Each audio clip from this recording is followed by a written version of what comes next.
tous chers auditeurs et auditrices et bienvenue encore sur cette antenne YouTube Chris Arena TV et sur cette émission L'heure de la vérité avec le pasteur Tabitha Hieselino. Ce programme se veut être une émission d'enseignement et de révélation des mystères de la parole de Dieu, car le livre de Osée nous dit que mon peuple périt par manque d'enseignement.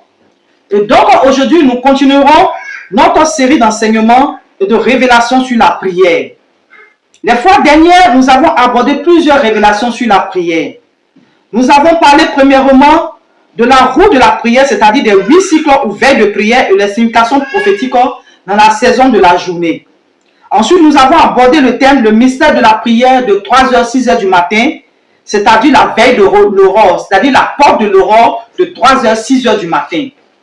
Et par la suite, nous avons abordé le thème de la puissance de la prière de minuit. Et donc, nous allons continuer dans le thème de la puissance de la prière de minuit. Mais plus précisément, aujourd'hui, nous allons parler du thème des 4 lois spirituelles qui transforment la prière de minuit en arme spirituelle de combat.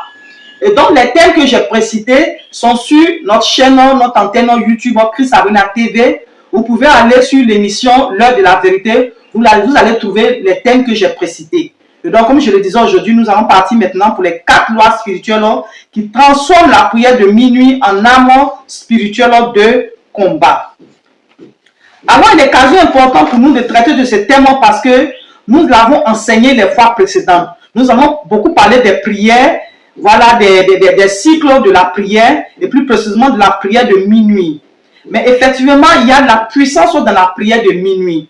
Mais souvent, il est constaté que ce ne sont pas toutes les prières de minuit qui ont de l'effet sur le monde des ténèbres. Car il est force de constater que certaines prières de minuit de certains de nos frères chrétiens sont faibles, sans puissance et sans autorité spirituelle contre le monde des ténèbres. C'est pourquoi nous avons jugé utile et important d'enseigner sur les quelques lois et principes spirituels qui doivent être associés à nos prières de minuit afin de transformer nos prières de minuit en arme de feu redoutable contre le royaume des ténèbres dans nos combats spirituels. Et j'espère que tu es d'avis avec moi pour cela. Alors nous allons commencer par énumérer les 4 lois et principes spirituels qui rendent nos prières de minuit inarrêtables et qui perforent le monde des ténèbres comme le tonnerre. Alléluia. Et donc pour commencer, il faut noter que quand on parle de lois spirituelles, il faut que nous expliquions un peu les lois ou les principes spirituels, qu'est-ce que c'est. Donc quand on parle de lois ou de principes spirituels, on parle de décrets, on parle d'ordonnances qui gouvernent le monde spirituel, c'est-à-dire qu'on parle de l'ordre divin. Et l'ordre divin veut dire la volonté de Dieu contenue, ou le plan de Dieu contenu à l'intérieur de sa création, ou de quelque chose qu'il a créé, ou qu'il a recommandé, et qui fait que cette chose-là fonctionne parfaitement selon sa volonté. Alléluia. Est-ce que vous comprenez? Et donc, il faut associer ces principes spirituels que nous avons cités là à nos prières de minuit afin que cela ait de l'effet. Donc, je ne vais pas trop rentrer dans l'explication des lois de principes spirituels pour ne pas rallonger mon message, pour ne pas que mon message soit long. Nous en parlerons peut-être une prochaine fois. Mais nous allons commencer par énumérer les principes, les 4 lois spirituelles qui font que nos prières de minuit deviennent une bombe dans le monde des ténèbres. Donc, comme première loi ou principe spirituel à associer à la prière de 0-1, nous avons la loi de la sainteté. Alléluia.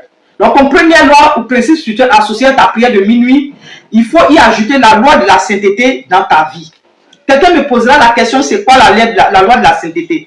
La sainteté est en quelque sorte la pureté, l'état de justice de ton âme et de ta chair. Je ne parle pas de l'esprit, l'esprit il est déjà sauvé. L'esprit, il est déjà sauvé. Mais l'âme et la chair sont sous le contrôle du monde, sont influencés par le monde. Donc la sainteté est en quelque sorte la pureté, l'état de justice de l'âme et de la chair. Mais notre sainteté passe avant tout en ayant notre Seigneur Jésus pour Seigneur et pour Sauveur personnel. Est-ce que tu comprends? Donc tu ne peux pas te déclarer saint si tu n'as pas le Seigneur Jésus comme Seigneur et Sauveur personnel. Car dans notre alliance avec Dieu, Dieu ne voit pas notre sainteté personnelle qui est imparfaite et religieuse, mais il voit plutôt la sainteté de son Fils Jésus. C'est-à-dire que quand vous avez Jésus comme Seigneur et Sauveur, Jésus-Christ, et que vous faites l'effort de marcher en nouveauté de vie, de marcher selon la parole de Dieu, en ce moment, Dieu ne voit plus votre faiblesse. Il ne voit plus vos chutes de temps en temps. Il ne voit plus les péchés que vous faites consciemment ou inconsciemment. Voilà, il peut vous arriver de chuter, de tomber, mais de vous repentir après. En ce moment, il ne voit plus les faiblesses de votre chair, mais il voit la sainteté de Jésus et la pureté de Jésus qui vous est impactée. Mais si vous n'avez pas Jésus, alors votre religiosité, votre sainteté ne sert à rien devant le Seigneur. Alléluia. Parce qu'il y a des personnes qui disent non, moi je n'ai pas besoin d'aller à l'église, d'être chrétien, mais par contre, je ne vais pas faire le mal, je ne vais pas voler, je ne vais pas forniquer, je ne vais pas commettre l'adultère, ceci, cela. Alléluia. Ta sainteté seule ne pourra jamais te sauver, parce qu'il faut que tu comprennes que le monde est purement spirituel. Alléluia. Et les démons s'enrageront toujours à te faire pécher comme Dieu. Alléluia. Donc ta sainteté ne pourra jamais te sauver. Parce qu'il y a certaines fois, il y a la Bible déclare que nous-mêmes, que nous péchons par action, par pensée, par parole. Alléluia.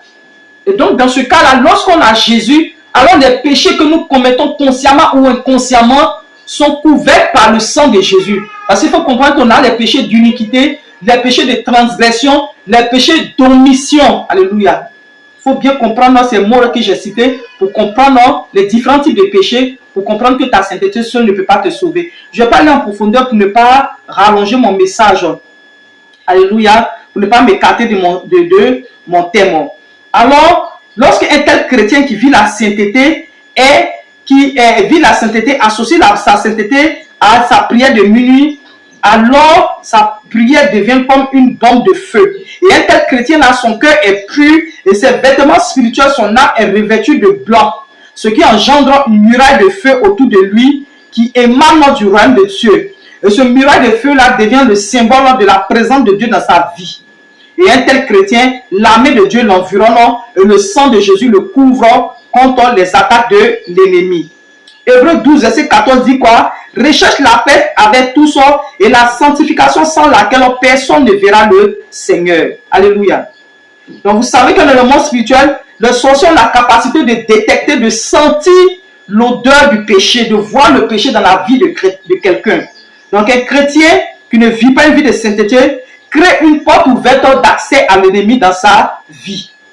Donc la sainteté pratiquée par un chrétien associée à sa prière de minuit rend sa prière un arme spirituelle de combat légal, c'est-à-dire autorisée et reconnue par Dieu pour combattre contre le monde des ténèbres. Parce que c'est pourquoi vous voyez certains chrétiens, lorsqu'on les attaque la nuit en rêve, ils sont incapables de crier au nom de Jésus. Les âmes et combat, on appelle ça la paralysie du sommeil. Il ne reçoit pas automatiquement une épée dans la main. Il n'est qu'à écrire Jésus, le nom de Jésus ne sort pas. Il y a le nom de Jésus qui prononce la point est fait sur l'adversaire. C'est parce que ces chrétiens-là sont faibles. C'est des chrétiens qui sont dans le péché. Alors, ils ne sont pas couverts. Il n'y a pas l'armure de Dieu autour d'eux.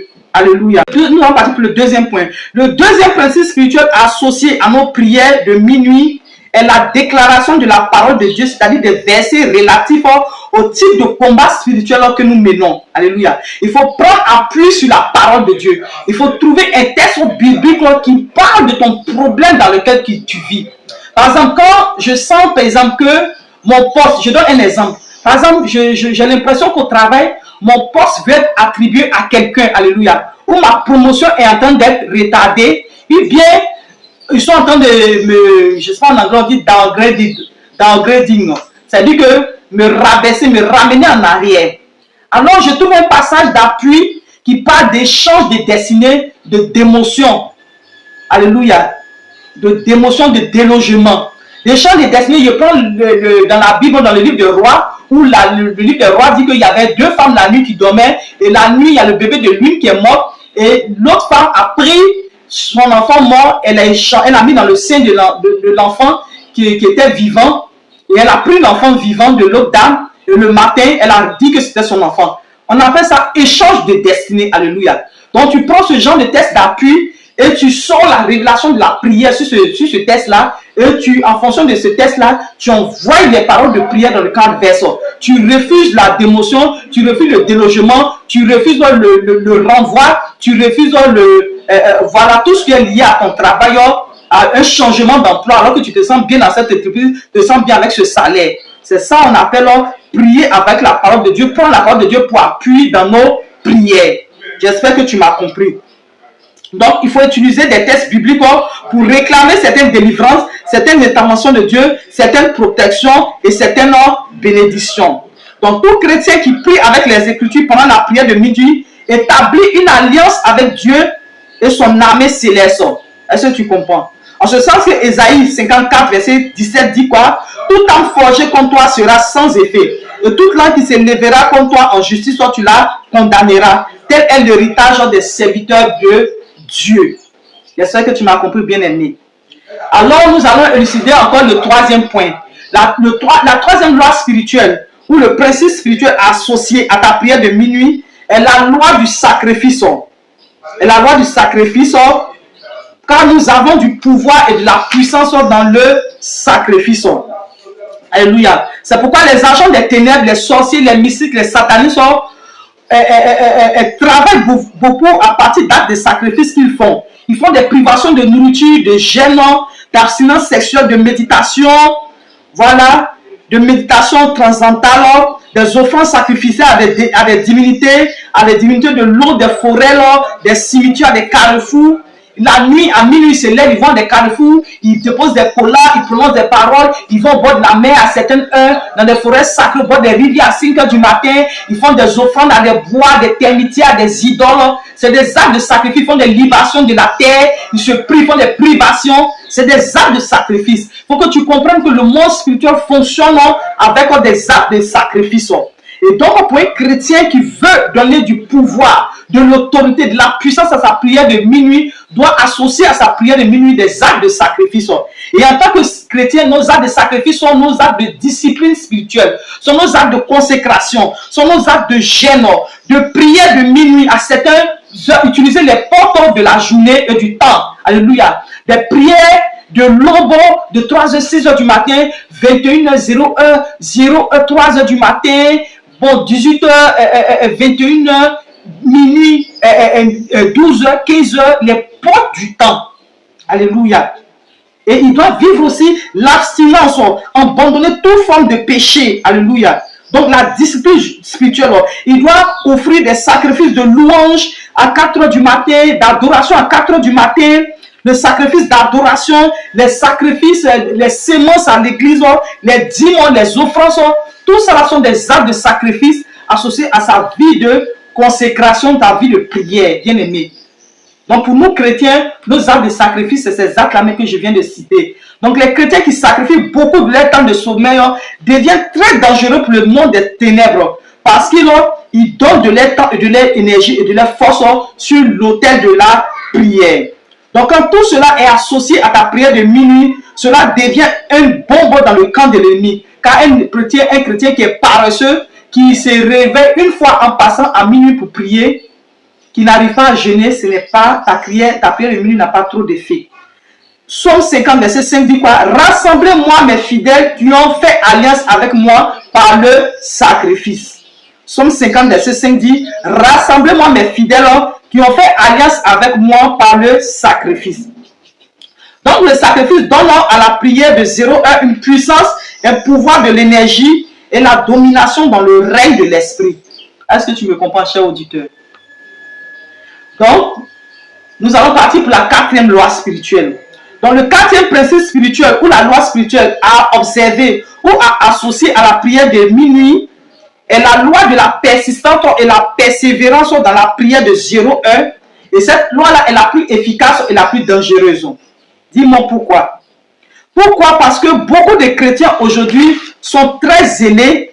Ils sont très zélés. Ils commencent quelque chose avec engouement, mais au bout d'un temps, ils abandonnent. Mais les chrétiens persistants brisent toujours la résistance de l'ennemi, l'opposition de l'ennemi.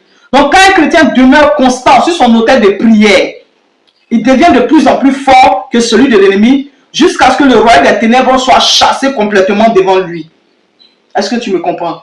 Donc la loi de la persévérance brise la position et la résistance de l'ennemi. Psaume 68, verset 9 dit, tu fis tomber une pluie bienveillante, ô Dieu, et tu fis ton héritage épuisé. Donc pour dire à quelqu'un que lorsque tu es persévérant, dans ce que tu fais, dans ta prière de minuit, dans tes sacrifices, dans ta sainteté, alors la prière de minuit, ta prière de minuit devient une arme efficace contre le monde des ténèbres. Le principe spirituel de la sainteté, de la loi spirituelle, des déclarations de la parole de Dieu, ou de la loi du sacrifice, de la loi de la persistance, de la persévérance, sont des éléments qui transforment ou rendent nos prières de minuit en armes de feu et de tonnerre. Donc un chrétien qui applique ces 4 lois spirituelles, il devient inarrêtable et il devient une arme redoutable et massive pour le monde des ténèbres. Alors pour dire à quelqu'un ici que si tu as l'habitude de prier et que tu as l'impression que tes prières sont inefficaces, sont inoffensives contre tes adversaires, contre l'ennemi, contre les sorciers, les démons, les esprits impurs, il faut vérifier ces 4 lois spirituelles, ces principes spirituels-là. Il faut vérifier si elles sont appliquées à tes prières de minuit. Alléluia. Et alors, tu auras la victoire sur l'ennemi. Alors, voici un secret contre le monde des ténèbres que je donne ici aujourd'hui à tout un chacun de mes auditeurs à appliquer et tu verras que ta vie ne sera plus jamais de même. Bien-aimé, cher auditeur, souviens-toi de ceci. La prière sans la sainteté est impuissante. Ta prière sans les Écritures est vide de sens. Ta prière sans sacrifice est légère. Et ta prière sans persistance et persévérance est de courte durée. Mais quand ces 4 lois spirituelles sont associées à ta prière de minuit, alors le royaume des ténèbres tremble devant toi. Alors que Dieu te bénisse, que Dieu te fortifie. Et j'espère que tu vas appliquer ces 4 lois spirituelles. Et nous nous disons à bientôt pour la prochaine édition de l'heure de la vérité avec le pasteur Tabitha Yeselino. Je suis joignable au 01 pour vos offrandes et vos séances pour encourager l'émission. Le numéro web est le 01 72 149 149. Que Dieu vous bénisse et à la prochaine. Shalom.